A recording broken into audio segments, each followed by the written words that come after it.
warahmatullahi wabarakatuh. Hai Sobat Iksada TV, kembali lagi di channel Iksada TV. Kali ini kita akan berbagi informasi mengenai brain anatomy and physiology. Nah, untuk tahu lebih lengkapnya, tonton video kali ini ya. Otak menjadi salah satu organ manusia terbesar yang paling kompleks dan terdiri dari 100 miliar lebih sel saraf.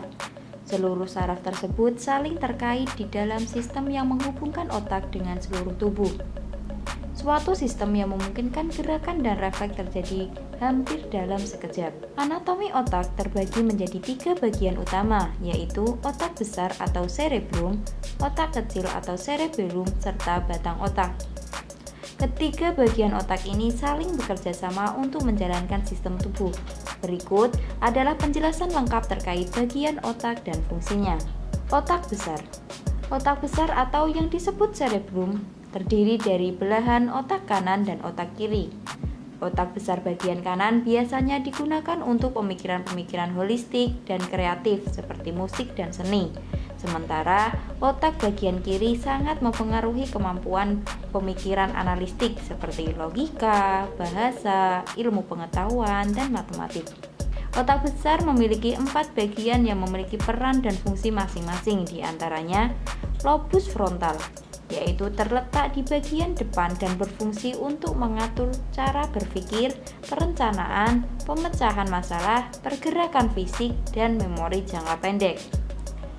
Lobus parietal yang terletak di bagian tengah dan bertugas untuk menafsirkan informasi sensorik seperti cita rasa, suhu, dan sensasi sentuhan. Lobus occipital yang terletak di bagian belakang yang berfungsi untuk memproses gambaran dari mata dan mengaitkan informasi tersebut pada memori yang ada dalam otak.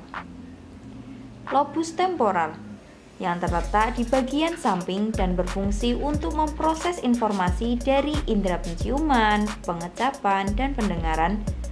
Bagian otak ini juga memiliki peran penting dalam penyimpanan memori. Otak kecil. Otak kecil atau cerebellum merupakan bagian otak di bawah lobus occipital dan di belakang batang otak. Meskipun berukuran kecil, otak kecil menyumbang lebih dari 50% dari jumlah neuron atau unit kerja sistem saraf pusat. Otak kecil atau cerebellum memainkan peran penting dalam mengendalikan gerakan anggota tubuh dan keterampilan motorik halus. Misalnya, gerakan jari saat melukis ataupun melakukan operasi. Selain itu, otak kecil juga berfungsi dalam mengontrol keseimbangan dan koordinasi otot bekerja bersama. Otak tengah. Otak tengah letaknya berada tepat di depan otak kecil. Ukurannya cukup kecil, bahkan lebih kecil daripada otak kecil. Karena memang fungsinya lebih sederhana, yaitu hanya mengkoordinasikan gerakan mata, seperti gerakan-gerak mengangkat kelopak mata dan refleks penyempitan pupil mata. Otak belakang. Otak belakang biasanya diasumsikan sebagai batang otak. Batang otak merupakan bagian otak yang terletak di bawah otak besar dan di depan otak kecil. Batang otak menghubungkan otak ke sumsum tulang belakang dan mengontrol banyak fungsi penting yang terkait dengan detak jantung, tekanan darah, dan pernafasan.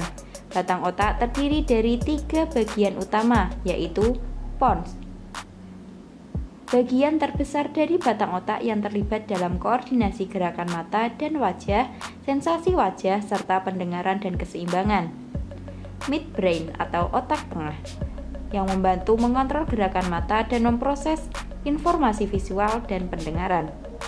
Medulla oblongata, yaitu bagian terendah dari otak yang bertindak sebagai pusat kendali fungsi jantung dan paru-paru, termasuk mengatur banyak fungsi penting seperti bernafas, bersin, dan menelan.